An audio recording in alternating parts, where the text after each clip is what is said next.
الایمان بتوحیدہ تعالی، اللہ تبارک و تعالی جل جلالہ توحید پر ایمان لانا۔ اللہ تبارک و تعالی جل جلالہ نے اپنی لاریب کتاب کے اندر سورۃ بقرہ کی آیات مقدسہ ہے وَإِلَٰهُكُمْ إِلَٰهٌ وَاحِدٌ، اور تمہارا معبود صرف خدا ایک ہے، لا الہ الا ہو، اس کے سوا کوئی معبود نہیں، والرحمن الرحیم، وہ نہایت مہربان اور بہت رحم فرمائے۔ اب اس آیات مقدسہ کے اندر اللہ تبارک و تعالی جل جلالہ وحدانیت کا اعلان کیا جا رہا ہے۔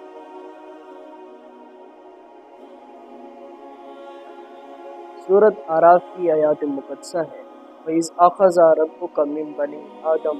مِن ظُهُورِهِمْ ذُرِّيَّتَهُمْ وَأَشْهَدَهُمْ عَلَىٰ أَنفُسِهِمْ، کہ اور یاد کیجئے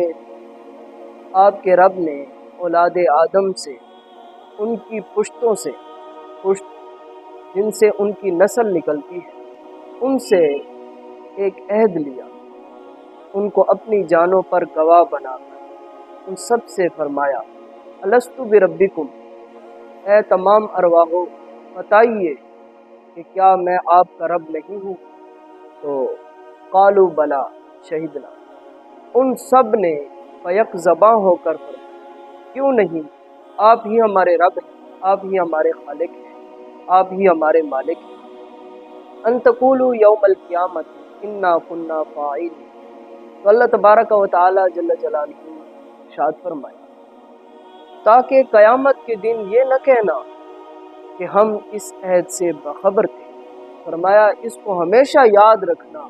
میں تمہیں پہلے سے فرما رہا ہوں، میں ہی تمہارا مالک ہوں، میں ہی تمہارا۔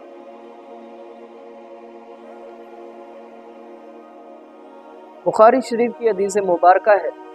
بخاری شریف قرآن مجید فرقان حمید کے بعد متفق علیہ امت مسلمہ کے اندر پانی جانے کی کتاب ہے۔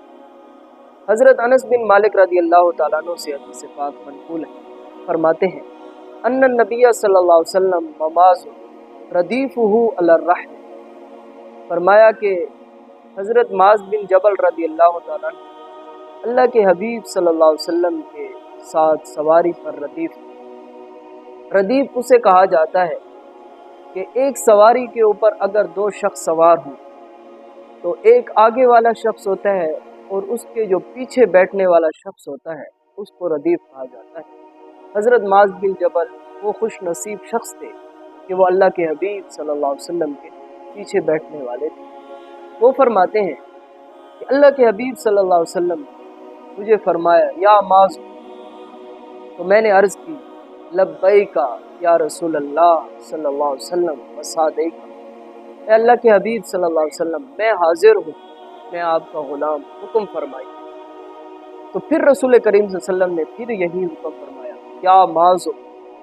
تو میں نے اس کے جواب میں عرض کی، حضرت معاذ بن جبل رضی اللہ عنہ فرماتے ہیں لبیک وصادیک یا رسول اللہ صلی اللہ علیہ وسلم، میں نے عرض کی یا رسول اللہ میں حاضر ہوں، میں آپ کا غلام حاضر ہوں۔ سلاسن، اس جملے کو اللہ کے حبیب صلی اللہ علیہ وسلم نے 3 بار دہرایا اور پھر آگے ارشاد فرمایا قال ما من احد یشہد ان لا الہ الا اللہ وان محمد رسول اللہ صلی اللہ علیہ وسلم صدقا من قلبہ، فرمایا کہ جو شخص سچے دل کے ساتھ یہ بات کہہ دے، اس بات کی شہادت دے دے کہ اللہ تبارک و تعالی جل جلالہ کے سوا کوئی بھی عبادت کے لائق نہیں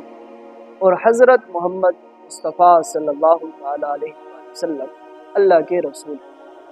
تو اس کے بعد اللہ کے حبیب صلی اللہ علیہ وسلم نے اس جملے کی جزا بیان کی، فرمایا کہ الا حرم اللہ علی النار، تو اللہ تبارک و تعالی جل جلالہ اس پر جہنم کی جو آگ ہے اس کو حرام۔ کتنی بڑی خوش نصیبی ہے ان مسلمان لوگوں کے لیے جنہوں نے سچے دل کے ساتھ لا الہ الا اللہ محمد رسول اللہ واشہد ان لا الہ الا اللہ وحدہ لا شریک لہ واشہد ان محمد رسول اللہ پڑھ دیا، ان کے لیے خوش نصیبی ہے کہ اللہ تبارک و تعالیٰ کے محبوب فرما رہے ہیں کہ اللہ تعالیٰ نے ان پر جہنم کی جو آگ ہے اس کو حرام کیا۔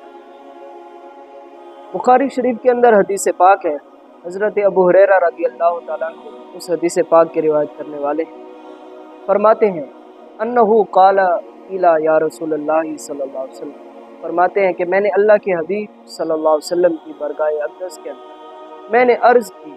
کہ اللہ کے حبیب صلی اللہ علیہ وسلم من اسد الناس بشفاعتک یوم القیامہ، کہ اللہ کے حبیب صلی اللہ علیہ وسلم آپ ارشاد فرمائیے کہ آپ کل قیامت کے دن کن خوش نصیب لوگوں کی آپ شفاعت فرمائیں گے؟ تو اللہ کے حبیب صلی اللہ تعالیٰ علیہ وسلم اس کے جواب میں ارشاد فرمایا اسعد الناس بشفاعتی یوم القیامہ، فرمایا کہ کل قیامت کے دن میں ان لوگوں کی شفاعت فرماؤں گا من قال لا الہ الا اللہ خالصا من قلبہ او نفسہ، فرمایا جس نے سچے دل کے ساتھ